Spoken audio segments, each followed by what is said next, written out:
इस वक्त प्याज फसल में अगर किसी बीमारी ने किसानों को सबसे ज़्यादा परेशान कर रखा है तो वो है जलेबी रोग। जलेबी रोग आने का कारण क्या है, उसको किस तरह से अपन पहचानें, उसको किस तरह से कंट्रोल किया जा सकता है, कौन कौन सी सावधानी हमें अपने खेतों में रखनी है जिससे कि जलेबी रोग हमारे खेतों में ना आए, सारी डिटेल इन्फॉर्मेशन एक कंप्लीट रिसर्च वीडियो आप लोगों के लिए तैयार किया है। दोस्तों मैंने अपने चैनल पर 9 अगस्त 2021 एक 16 अगस्त 2021 दो वीडियो अपने चैनल पर डाले थे। जिस वक्त प्याज की बुआई हो रही थी उस वक्त अगर किसानों ने वीडियो को देखा होगा, देख कर हमारी बातों को अगर माना होगा तो मैं दावे के साथ कह सकता हूँ उन किसानों के खेतों के अंदर जलेबी रोग की शिकायत नहीं होगी। मैं स्पष्ट 27 अगस्त को बोल दिया था कि अब अलवर के किसान अपने ही जाल में फंस चुके हैं, जबकि एक वीडियो 9 अगस्त का जो मैंने डाला था उसमें बता दिया था टॉप सीक्रेट कि आप अच्छा उत्पादन किस तरह से ले सकते हो। लेकिन जल्दी प्याज को तैयार करने के चक्कर में, ज़्यादा भाव लेने के चक्कर में अलवर के किसान खुद ब खुद अब की दफ़ा फंस चुके हैं। चलिए छोड़िए इन बातों को, अब बात करते हैं कि ये जो बीमारी इसको अब कंट्रोल किस तरह से किया जाए, क्योंकि एक तरह से ये नासूर बन चुका है इस समय। तो पहले आप लोगों को तहे दिल से मैं धन्यवाद देता हूं, स्वागत करता हूं। दोस्तों पिछले वीडियो में मैंने जो सवाल पूछा था उसका सही जवाब सभी किसानों ने दिया। उसका सही जवाब दोस्तों थाइफेनेट मिथाइल 70% WP था। जो अधिकतर जवाब हैं वो एकदम सही राइट आए हैं और हमारे पास कमेंट्स की इतनी लंबी एक लिस्ट बन गई दोस्तों। अगर मैं आप लोगों को इस वीडियो में सभी भाइयों के नाम अगर मैं लेने लग जाऊं तो कम से कम 2 घंटे लग जाएंगे। सबसे पहले बात करते हैं जलेबी रोग है क्या। दोस्तों मैं आप लोगों को बता देता हूं, मैं 5 टॉपिक इस वीडियो में लूँगा और 5 टॉपिक बहुत इंपॉर्टेंट हैं। कंटिन्यू वीडियो में बने रहें, एक भी जानकारी छूटी समस्या आप लोगों के लिए गहरा सकते। दोस्तों प्याज का जो पौधा होता है, प्याज का जो प्लांट होता है उसके अंदर एक बीमारी आती है, उसकी वजह से वो पौधा है वो जलेबी के आकार की तरह यूं घूम जाता है तने से और उनकी पत्तियां वो घूमकर यूं नीचे ज़मीन में लौट जाती है। उसको अपन फिर देसी भाषा में, किसानी भाषा में जलेबी रोग बोलने लग गए। दूसरा दोस्तों सबसे इम्पोर्टेंट टॉपिक, जलेबी रोग होता क्यों है। दोस्तों मैं आप लोगों को बता देता हूँ, आप लोगों को जितनी भी जानकारियाँ मिलेगी, चाहे वो इंटरनेट पे लो या फिर आप कोई भी सरकारी जो कृषि विभाग के अधिकारी होते हैं उनसे अगर आप कोई जानकारी लोगे, तो इस देश के अंदर जलेबी रोग का सबसे महत्वपूर्ण जो कारक है वो थ्रिप्स को माना गया है। लेकिन मैं आप लोगों को बता देता हूँ जो हमारी रिसर्च है, जो हम प्याज का हमारे पास 20 साल का एक्सपीरियंस है, जलेबी रोग के 2 कारण होते हैं। एक, जब हमारे देश के अंदर 2 सीज़न के अंदर प्याज लगाई जाती है, रबी सीज़न और खरीफ सीज़न, और दोनों सीज़न में कारण भी अलग अलग हैं। रबी सीज़न के अंदर जलेबी रोग लगने में सबसे बड़ा कारण वो थ्रिप्स का होता है रबी सीज़न में। लेकिन और खरीफ सीज़न, अब जब हम वीडियो शूट कर रहे हैं इस वक्त वीडियो बनाने का उद्देश्य ये है कि हमारे यहाँ पे अलवर ज़िले के अंदर जलेबी रोग सबसे ज़्यादा इस साल दिखाई दे रहा है और चारों तरफ किसान उस जलेबी रोग से ज़्यादा परेशान है। तो खरीफ सीज़न के अंदर जब प्याज बोई जाती है, बरसाती सीज़न की जो प्याज बोई जाती, उस वक्त थ्रिप्स का कोई रोल नहीं होता है जलेबी रोग लगने में। उस वक्त ये एक बैक्टीरियल फंगल इन्फेक्शन की वजह से जलेबी रोग लगता है। इसमें कारण आप लोगों को 5-6 निकालने पड़ेंगे। 5-6 कारण हैं भी, ये रिसर्च है एकदम, मैं आप लोगों को बता रहा हूँ अपने स्वयं के रिसर्च के आधार पर ये आप लोगों को बता रहा हूँ। दोस्तों सबसे पहले, समय से पहले अगर आप लोगों ने प्याज की बुआई की है तो आप लोगों को खेतों के अंदर जलेबी रोग बनने की संभावनाएँ ज़्यादा हो जाएगी। दूसरा मेजर प्रॉब्लम, अगर आप लोगों ने जो गंठियाँ लगाई हैं, जो कांदियाँ लगाई है, वो बारिश से भीगी हुई है। पहले जब अपन ने मई महीने में गंठियों को अपने खेतों से निकाल के उनको सुखा के अलग से स्टोर किया था, उस वक्त बारिश आई थी अब की दफ़ा, और बहुत से किसानों की जो गंठियाँ हैं वो बारिश में भीगी थी। साथ ही साथ जो इस वक्त तलाजा गुजरात से बीज आ रहा है अब की दफ़ा, तो जो ताउते तूफान आया था उस वक्त भी वहाँ पे गुजरात तलाजा के अंदर अधिकतर बीज है वो भीग चुका था। खेतों के अंदर पानी इतना ज़्यादा भर गया था कि उनके बीज वो भीग चुके थे। इससे अगला जो कारण दोस्तों मैं आप लोगों को बता रहा हूँ, जो कारण मैं आप लोगों को बता रहा हूँ इनको कोई चैलेंज नहीं कर सकता है। आप लोगों को मैं 100% ये जो बातें बता रहा हूँ उनको कोई चैलेंज नहीं कर सकता है, ना कोई कृषि वैज्ञानिक कर सकता है। तीसरा टॉपिक, तीसरा कारण जो है दोस्तों वो ये है कि अपने खेतों के अंदर ज़्यादा नमी का होना, ज़्यादा पानी का भराव होना।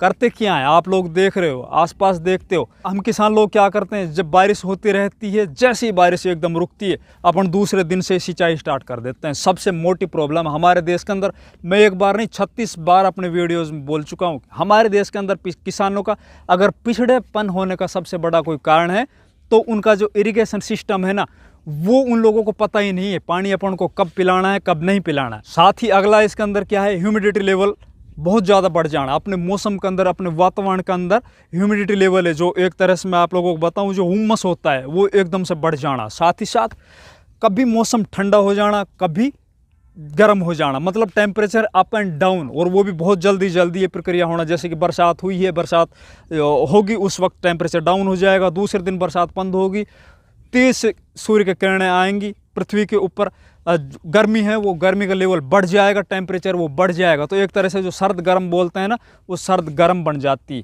अगला जो कारण है दोस्तों वो ये है कि नाइट्रोजन खादों का या तो ज़्यादा आप इस्तेमाल कर रहे हो या फिर आप गलत टाइम पे उसका इस्तेमाल कर रहे हो।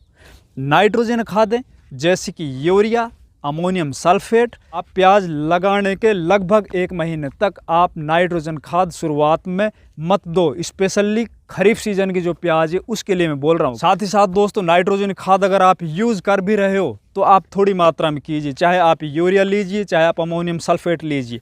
नाइट्रोजन खाद अगर आप यूज़ करते हो तो देखिए मौसम आपका खुला होना चाहिए, ओस उस वक्त आपके खेतों के अंदर नहीं होनी चाहिए।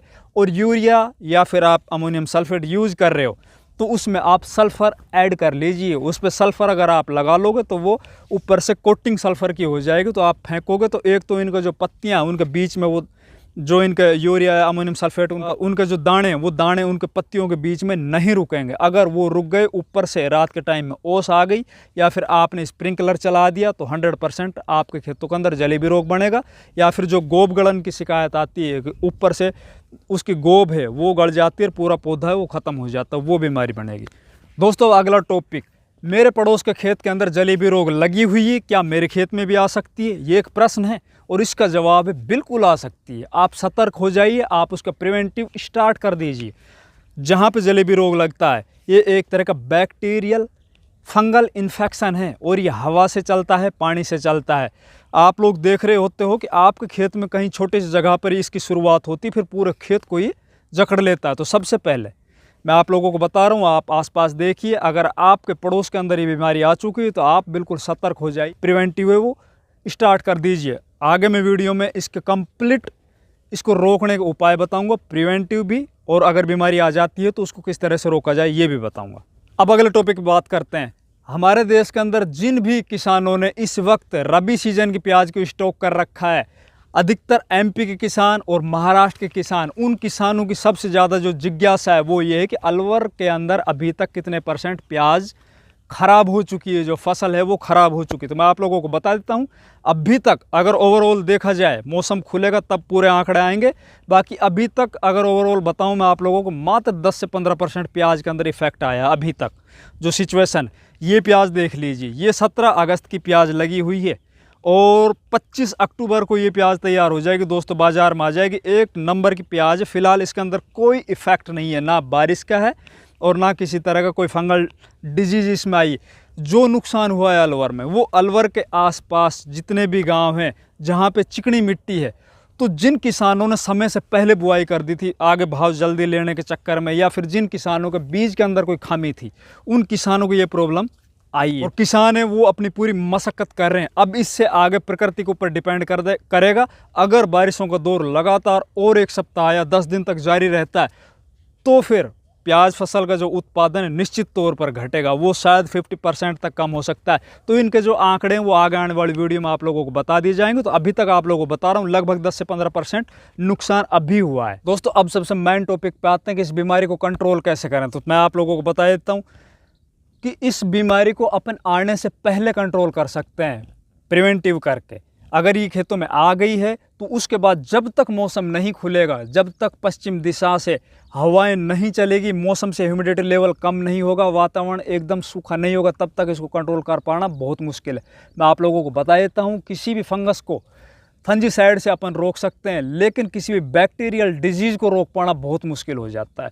तो इसके अंदर अपन को फंजीसाइड के साथ साथ बैक्टीरियासाइड ज़रूर यूज़ करना है। तो जिन खेतों के अंदर ये बीमारी अभी आई नहीं है या फिर कहीं शुरुआती लक्षण दिखाई दे रहे हैं, कहीं छोटे से एरिया में भी दिखाई दे रहे हैं, तो आप सबसे पहले कीजिए कि जितना भी एरिया है उसमें से जो भी छोटा आपका एरिया, जितनी भी प्याज के अंदर, जितने भी पौधों के अंदर ये बीमारी दिखाई दे रही है, उनको शुरुआत में उखाड़ कर कहीं दूसरी जगह ले जाके उनको कोई गड्ढा खोद के दबा दीजिए। दोस्तों, अगर आप लोगों के खेत के अंदर ये बीमारी फैल चुकी है तो जब तक मौसम खुलेगा नहीं तब तक मैं आप लोगों से बता दिया, इस पर कंट्रोल कर पाना मुश्किल है, लेकिन अपन को लगातार लगे रहना। तो इसके अंदर बड़े टेक्निकल यूज़ करने। मैं आप लोगों को एक टेक्निकल बताता हूं जिसका रिजल्ट बहुत अच्छे से मिल रहा है। धानुका कंपनी का कोनिका के नाम से आता है, जिसके अंदर COC कॉपर ऑक्सीक्लोराइड और कासुगामाइसिन दोनों का मिक्स कॉम्बिनेशन है। इस बीमारी के अंदर ये बिल्कुल फ़ायदा करेगी। आप इसको यूज़ कर सकते हो, या फिर आप कोई भी ट्राइजोल ग्रुप का फंजीसाइड लीजिए। टेबुकोनाजोल है, हेक्साकोनाजोल है, इसको लीजिए। साथ में आप अगर ये स्पेशली ये टेक्निकल चल रहा है आपके पास, जैसे टेबुकोनाजोल ले लिया, फॉलिक्योर में आता बायर कंपनी का है। टेबुकोनाजोल के साथ में ट्राइफ्लॉक्सट्रोबिन, इसी के साथ आप कॉन्टैक्ट फंजीसाइड और ले लीजिए, जैसे कि M45 है, उसको आप और मिला लीजिए। और इनके साथ आप बैक्टीरिसाइड ज़रूर लीजिए। बैक्टीरिसाइड में मैं आप लोगों से बार बार बोल रहा हूँ, वेरिडमाइसिन लीजिए, चाहे आप कासुगामाइसिन लीजिए, स्ट्रेप्टोसाइक्लिन लीजिए, बाकी आप बैक्टीरिसाइड ज़रूर यूज़ कीजिए। साथ ही साथ खेतों के अंदर ही बीमारी आ चुकी है, पिछले वीडियो में मैंने बताया था आप लोगों को। राख, जो घर की हमारे चूल्हे की राख है, बहुत ज़्यादा इफ़ेक्टिव है। वो राख लीजिए, आप अच्छे से उसको छानिए। छानने के बाद उसमें आप या तो कार्बनडिज़म 50% या फिर आप थाइफेनेट मिथाइल, पीछे भी मैंने आप लोगों से बताया था, या फिर अगर आप लोगों को मैं बताऊं तो कॉपर सल्फेट, जो बाज़ार में नीला थोथा तूतिया के नाम से आता है, नीला थोथा है, वो 1 या 2 किलो पर एकड़ के हिसाब से राख में अच्छे से मिलाइए, अपने खेतों के अंदर फेंक दीजिए। ऊपर से आप सिंचाई कीजिए। सिंचाई तभी करनी है दोस्तों जब मौसम एकदम खुला हो, ज़मीन है वो एकदम सूख चुकी हो। ऐसा नहीं कि बारिश रुक गई, बारिश रुकते ही के साथ में आप लोग पानी की भरमार स्टार्ट कर दो। बीमारी है वो बहुत तेज़ी से बढ़ जाएगी, चाहे आप कुछ भी कर लेना, कुछ नहीं होगा। मैं बता देता हूँ, जब तक खेत से नमी नहीं जाएगी इस बीमारी पर कंट्रोल नहीं पाया जा सकता। बड़े टेक्निकल यूज़ कीजिए, ट्राइजोल ग्रुप का टेक्निकल यूज़ कीजिए, साथ में आप एंटीबायोटिक यूज़ कीजिए। पक्का इसको आप वहीं पे रोक सकते हो। जैसे मौसम खुलेगा आपकी जो फसल है दोबारा से रिकवर कर जाएगी। दोस्तों, हमारे पास बहुत से कमेंट आ रहे हैं कि जड़ें हैं, वो जड़ें ही ख़त्म हो रही है। प्याज के जो पौधा होता है उनकी जड़ें ही ख़त्म हो रही। तो प्याज और लहसुन फसल के अंदर अगर जड़ों को दोबारा से विकसित करना है तो अपन को नीला थोथा यूज करना पड़ेगा, वो पानी के साथ चलाना पड़ेगा। नीला थोथा कॉपर सल्फेट, जिसको अपन कहीं कहीं पर तूतिया बोलते हैं, उसको आप पर एकड़ के हिसाब से 1 या 2 किलो नीचे से यूज कीजिए, तो आपकी जड़ें हैं दोबारा से रिकवर हो जाएगी। दोस्तों, मैंने आप लोगों को बिल्कुल रामबाण इलाज बता दिया, इससे आगे कुछ भी नहीं है। मौसम खुलने का इंतज़ार कीजिए। मौसम खुलेगा, मौसम शुष्क होगा, ये बीमारी खुद ब खुद ख़त्म होती चली जाएगी, कंट्रोल होती चली जाएगी। स्प्रिंकलर बिल्कुल यूज़ मत कीजिए जहाँ पे ये बीमारी आई हुई है।